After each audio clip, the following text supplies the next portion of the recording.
everybody, welcome to day 47. Let's start. We've got a British General switch in here now for the heater. I didn't like the non-uniformity and the bus bar connection was different. So I just figured for £3.50, get a different one. I realised when I put these in, I didn't put in the glands. There are glands in the box, so I'll do that, don't worry. But I didn't figure it was worth bothering until I was ready to actually fix the electrics. So although that looks done, the electrics aren't actually wired up in there. You might notice inside lights. Wait a minute. That's plugged in. Oh yeah, I've done the lights, baby! How good do those look? They are just the right warmth in real life. It's raining in here. In real life, they are all so right. Yeah, I've just looked over and got a massive smile from my missus. She thinks they're wicked too. Yeah, couldn't be more chuffed. Annoyingly, it started to rain because today's other big thing is it's cladding day. The bitumen paint on the back of the Pine has started to go off, or has gone off, so it's good enough. Sadly, a lot of the boards have got little bits on them, so we're going to have to try and sand that off. Yeah, the fire alarm, the wired fire alarm, having a long think about it, I didn't want it mounted here, although that seems the obvious place. Because of the back, there's a connector which sticks out about that far, about 1.5 inches, where it's meant to be recessed into the ceiling. I can't do that with my setup, so what I've decided to do is instead run it off of the sockets here, with a bit of socket cable, 2.5 mil, and I'm going to have it here. The only stipulation for the alarm is that it needs to be more than 30 centimetres away from a corner. Yep, and it has to be more than 150 centimetres from the roof. Sorry, 150 centimetres? Sorry, 150 mil from the roof, so 15 centimetres, so it'll be mounted about here. Well, there's going to be a big TV here, so it'll be behind the telly. Lovely. So it'll be nice and invisible. Pattresses, made a huge amount of work overnight. I don't know if I showed you them, but I think I did. So we got the pattresses for this box, the radiator. That one needs doing. This one's done here, that one's done there, and so I just need to do another one there and another one there. Normally these are a lot quicker because you can just put in the whole panel like I have there. They only took a couple of seconds just to whip them in. You might even notice they're not very good. They don't have to be, they're just there to support the plasterboard. Same thing as the California corners, the plasterboard carriers. But obviously for mine, I can't wire from the outside, so most people put the wiring on the outside of the build.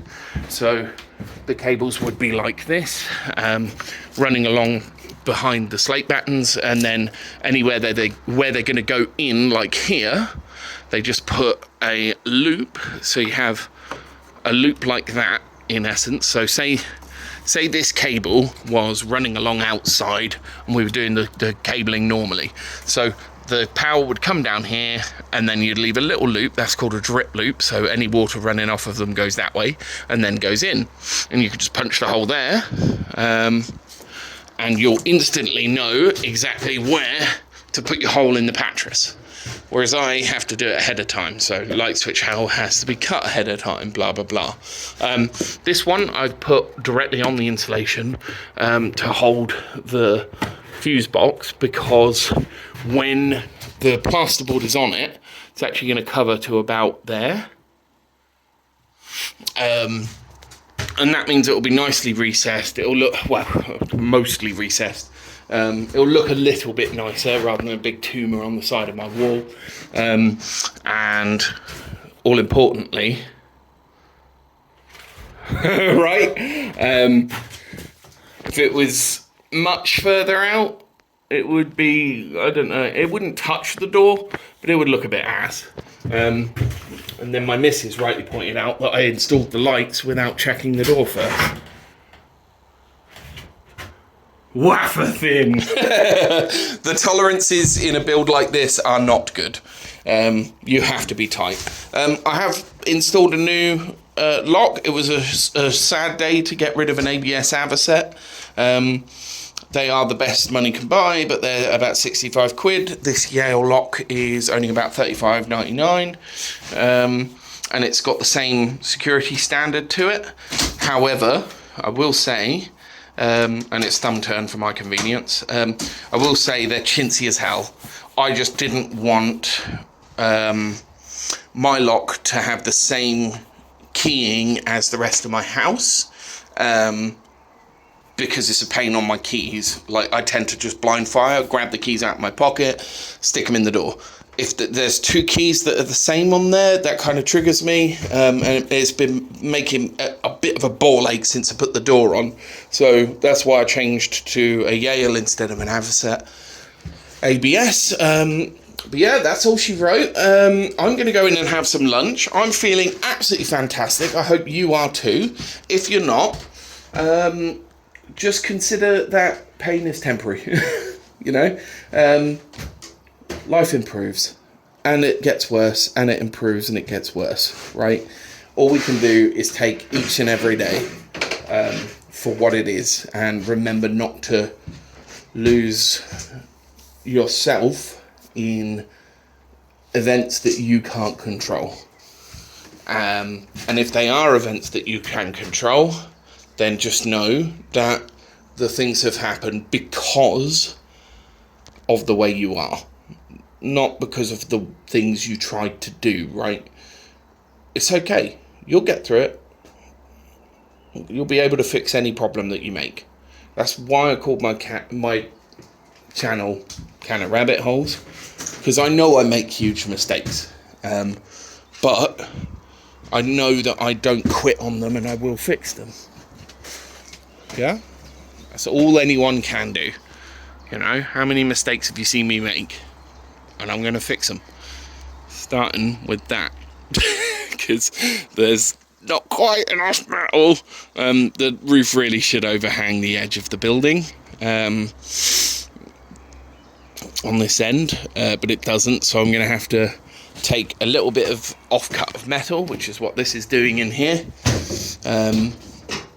I'm going to take that and make a small flashing, just with my tin snips, wrap that round the corner, and then no water will be able to get to that top corner. Still no leaks, which is why I was happy to install the lights. The lights are running off of a 5 amp fuse. They're going to be on a 6 amp in there, so it's actually more safe right now than it will be in permanent installation. These two lights will draw, plus that other one, peak amperage of about 2 amps. So even a 3 amp fuse would have been plenty sufficient for them. You could make the argument that by giving them more room to breathe, I'm creating more problems that could happen, but it'll be fine. You know, everyone uses a 6 amp fuse for lights, so whatever. There's probably worse in your house. So yeah, super duper happy. Industrial option, but for an office, I think it's wonderful. I would even be happy with this if it was a games room or whatever, because the warmth of the light is wonderful. I'm not sure if they're dimmable. I don't have the box anymore. The Lux Light, I know you can get them on Superlec. So yeah, if you're interested in them, ask. But yeah, that's where we're at. I'm going to go have lunch. Hope that it doesn't rain much more when I'm ready to clad. So thank you very much for watching. Chuck us a like, because I am super duper happy. Chuck us a subscribe if you're actually getting anything out of the videos. Thank you so much to the commenter who said that he's also a software engineer.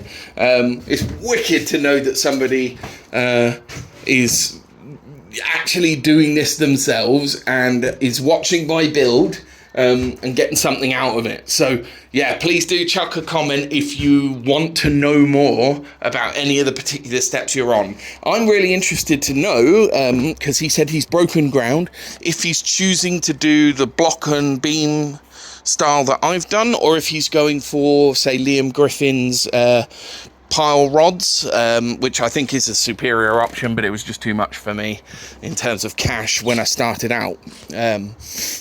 So yeah, it'd be really interesting to know what you're doing on that. Anyway, thank you so much for watching. I will be back later on.